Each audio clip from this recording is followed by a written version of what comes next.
ශුද්ධ වූ බයිබලය අලුත් කිවිසුම ශුද්ධ වූ මතෙව් අටවැනි පරිච්ඡේදය ලාදුරු රෝගියෙකු සුව කිරීම පළවෙනි පදය උන්වහන්සේ කන්දෙන් බැසා කල මහා ජනකායක් උන්වහන්සේ පසුපස්සේ ගියහ. දෙවැනි පදය එකල ලාදුරු රෝගියෙක් උන්වහන්සේ වෙත આવුත් වැඳවැටි ස්වාමීනි ඔබ කැමතිසේක් නම් මා පවිත්‍ර කරන්න ඔබට පුළුවනයි කීය. තුන්වැනි පදය උන්වහන්සේ අත දිගු කොට ඔහු පිට තබා මම කැමැත්තෙමි පවිත්‍ර වන්නයි වදාළසේක. එකෙනෙහිම ඔහුගේ ලාදුරු රෝගය සුව විය. හතරවෙනි පදය ජේසුස් වහන්සේ කතා කොට මේ ගැන කිසිවෙකුට කිසිවක් නොකියන ලෙස වග බලා ගන්න. එහෙත් යන්න පූජකයාට පෙනී මෝසෙස් අනකල පඳුරු සහතිකයක් පිරිස ඔප්පු කරන්නයි ඔහුට වදාළසේක. ශතාධිපතියාගේ සේවකයාට සුවය. පස්වෙනි පදය උන්වහන්සේ කපර්නවුමට ඇතුළු වූ කල එක් ශතාධිපතියෙක් උන්වහන්සේ වෙත આવුත් කන්නලව් කරමි. හයවෙනි පදය ස්වාමීනි මාගේ මෙහෙකරුවා අංශභාග රෝගියෙන් දැඩි වේදනා විඳිමින් ගෙයි ඔත්පලව සිටී. හත්වෙනි පදය මම આવුත් ඔහු සුව කරමි උන්වහන්සේ ඔහුට වදාළසේක. අටවෙනි පදය ශතාධිපතියා උත්තර දෙමින් ස්වාමීනි ඔබ මාගේ නිවසට පැමිණීමට තරම් මම නොවටිමි. වචන මාත්‍රයක් පැවසුව මැනව. එවිට මාගේ මෙහෙකරුවා සුවවනු ඇත. නවවෙනි පදය මමද බලයලත් අය යටතේ සිටින මිනිසෙක්මි. මා යටතේද හේවායෝ සිටිති. මා කෙනෙකුට යන්නයි කී කල ඔහු යන්නේය. කෙනෙකුට එන්නයි කී කල ඔහු එන්නේය. මාගේ දාසයාට මෙය කරන්නයි කී කල ඔහු එය කරන්නේ යයි කීවේය. දහවෙනි පදය ජේසුස් වහන්සේ ඒ අසා විස්මිතව තමා පසුපස්සේ ආයට කතා කොට සැබවින්ම මම ඔබට කියමි එකම ඊශ්‍රායෙල් මිනිසෙකු තුලවත් මෙතරම් මහත් ඇදහිල්ලක් මම නොදුටිමි.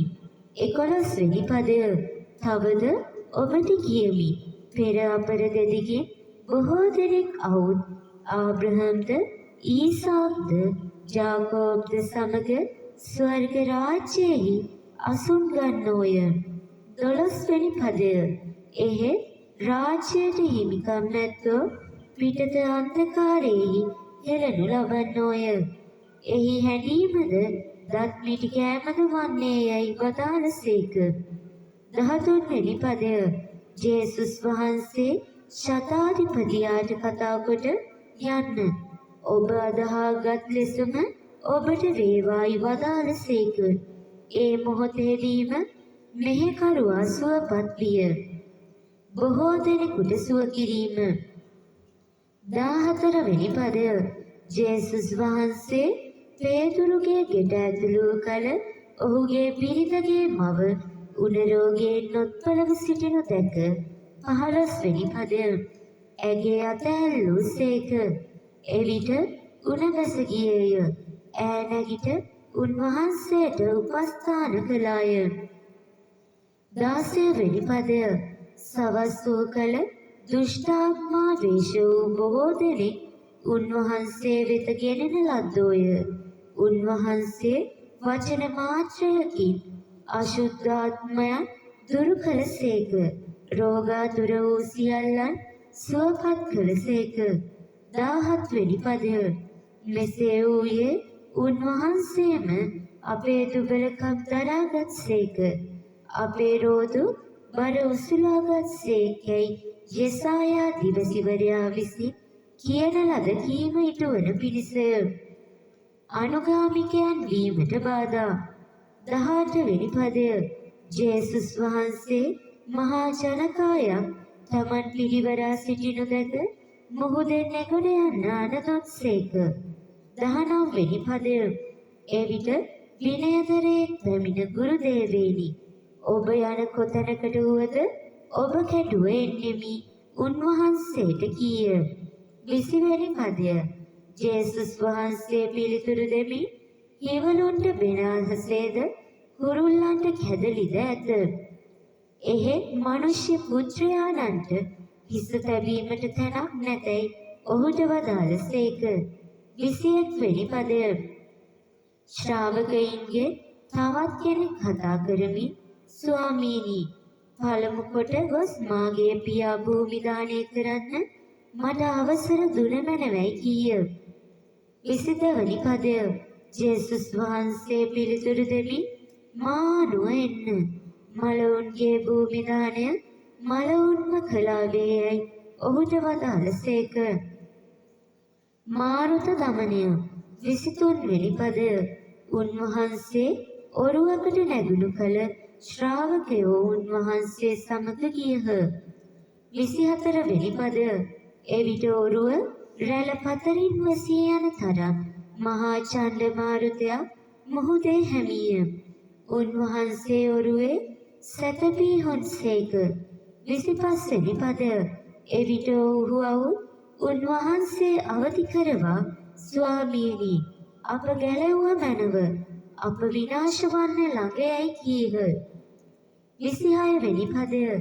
උන්වහන්සේ ඔවුන්ට කතා කොට ඇදහිල්ල මදකමක හැටි බියවන්නේ මන්ද කියා නැගිට මාරුතයන් හා මුහුදට නිශ්චල වන්න අනකරසේක.